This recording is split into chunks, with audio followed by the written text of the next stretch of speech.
Okay, this is from Mere Christianity, a section entitled What Do Christians Believe, or What Christians Believe? And this is part 3, the shocking alternative. Christians then believe that an evil power has made himself for the present the prince of this world. And of course that raises problems. Is this state of affairs in accordance with God's will or not? If it is, he's a strange God, you will say. And if it is not, how can anything happen contrary to the will of a being with absolute power? But anyone who has been in authority knows how a thing can be in accordance with your will in one way and not in another. It may be quite sensible for a mother to say to the children, I'm not going to go and make you tidy the schoolroom every night. You've got to learn to keep it tidy on your own. Then she goes up one night and finds the teddy bear and the ink and the French grammar all lying in the grate. This is against her will. She would prefer the children to be tidy, but on the other hand, it is her will which has left the children so free to be untidy. The same thing arises in any regiment or trade union or school. You make a thing voluntary and then half the people do not do it. That is not what you willed, but your will has made it possible.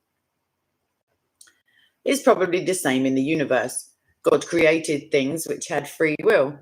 That means creatures which can go either wrong or right. Some people think they can imagine a creature which was free but had no possibility of going wrong. I cannot. If a thing is free to be good, it is also free to be bad.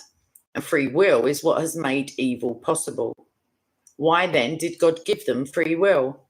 Because free will, though it makes evil possible, is also the only thing that makes possible any love or goodness or joy worth having.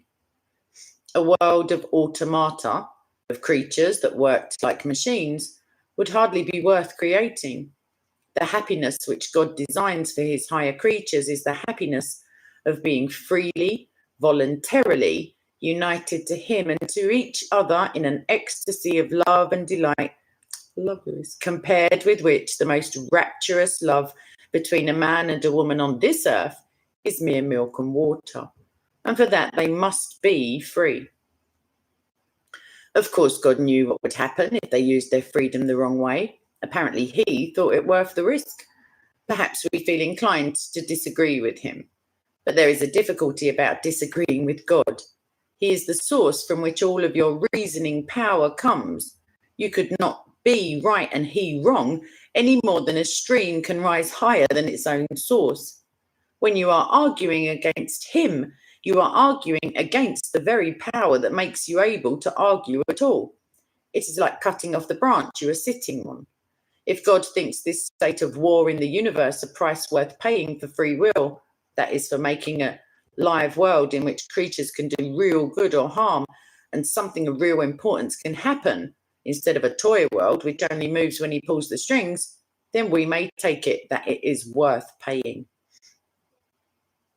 When we have understood about free will, we shall see how silly it is to ask, as somebody once asked me, why did God make a creature of such rotten stuff that it went wrong? The better stuff a creature is made of, the cleverer, the stronger and freer it is, then the better it would be if it goes right, but also the worse it will be if it goes wrong. A cow cannot be very good or very bad. A dog can be both better and worse. A child, better and worse still. An ordinary man, still more so. A man of genius, still more so. A superhuman spirit, best or worst of all. How did the dark power go wrong? Here, no doubt, we ask a question to which human beings cannot give an answer with any certainty. A reasonable and traditional guess based on our own experiences of going wrong, however, can be offered. The moment you have a self at all, there is a possibility of putting yourself first, wanting to be the center, wanting to be, in fact, God. That was the sin of Satan, and that was the sin he taught the human race. Some people think the fall of man had something to do with sex, but that is a mistake. The story in the book of Genesis rather suggests that some corruption in our sexual nature followed the fall and was the result of the fall, not its cause. What Satan put into the heads of our remote ancestors was the idea that they could be like gods, could set up on their own as if they had created themselves, be their own masters, invent some sort of happiness for themselves outside God, apart from God. And out of that hopeless attempt has come nearly all that we call human history: money, poverty, ambition, war, prostitution, classes, empires, slavery, the long, terrible story of man trying to find something other than God which will make him happy. The reason why it can never succeed is this: God made us, invented us as a man invents an engine. A car is made to run on gasoline, and it would not run properly on anything else. Now, God designed the human machine to run on himself. He himself is the fuel our spirits were designed to burn, or the food our spirits were designed to feed on. There is no other. That is why it is just no good asking God to make us happy in our own way without bothering about religion. God cannot give us a happiness and a peace apart from himself because it is not there. There is no such thing. That is the key to history. Terrific energy is expended. Civilizations are built up. Excellent institutions devised. But each time something goes wrong. Some fatal flaw always brings the selfish and cruel people to the top, and it all slides back into misery and ruin. In fact, the machine conks. It seems to start up all right and runs a few yards, and then it breaks down. They are trying to run it on the wrong juice. That is what Satan has done to us humans. And what did God do? First of all, he left us conscience, the sense of right and wrong. And all through history, there have been people trying, some of them very hard, to obey it. None of them ever quite succeeded. Secondly, he sent the human race what I call good dreams. I mean, those queer stories scattered all through the heathen religions about a God who dies and comes to life again, and by his death has somehow given new life to men. Thirdly, he selected one particular people and spent several centuries hammering into their heads the sort of God he was, that there was only one of him, and that he cared about right conduct. Those people were the Jews, and the Old Testament gives an account of the hammering process. Then comes the real shock. Among these Jews, there suddenly turns up a man who goes about talking as if he were God. He claims to forgive sins. He says he has always existed. He says he is coming to judge the world at the end of time. Now, let us get this clear. Among pantheists, like the Indians, anyone might say that he was part of God or one with God. There would be nothing very odd about it. But this man, since he was a Jew, could not mean that kind of God. God, in their language, meant the being outside the world who had made it and was infinitely different from anything else. And when you have grasped that, you will see what this man said was quite simply the most shocking thing that has ever been uttered by human lips. One part of the claim tends to slip past us unnoticed because we have heard it so often that we no longer see what it amounts to. I mean the claim to forgive sins, any sins.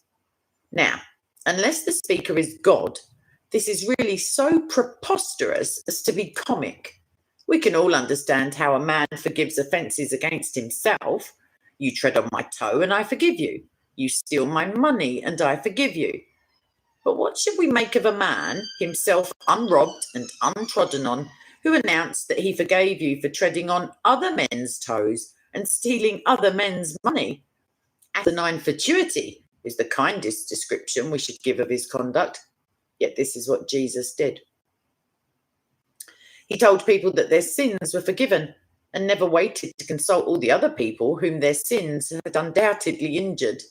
He unhesitatingly behaved as if he was the party chiefly concerned, the person chiefly offended in all offences. This makes sense only if he really was the God whose laws were broken and whose love is wounded in every sin, in the mouth of any speaker who is not God. These words would imply what I can only regard as a silliness and conceit unrivaled by any other character in history. Yet, and this is the strange, significant thing, even his enemies, when they read the Gospels, do not usually get the impression of silliness or conceit.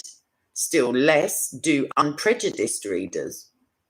Christ says that he is humble and meek, and we believe him, not noticing that if he were merely a man, humility and meekness are the very last characteristics we could attribute to some of his sayings.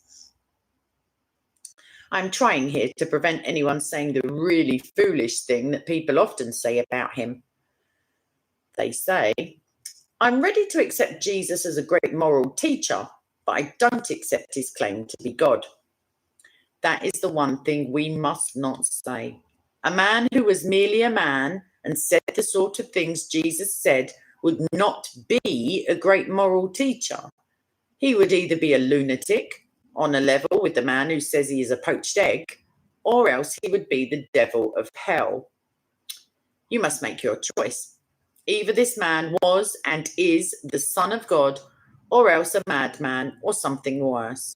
You can shut him up for a fool, you can spit at him and kill him as a demon, or you can fall at his feet and call him Lord and God. But let us not come with any patronizing nonsense about his being a great human teacher. He has not left that open to us. He did not intend to.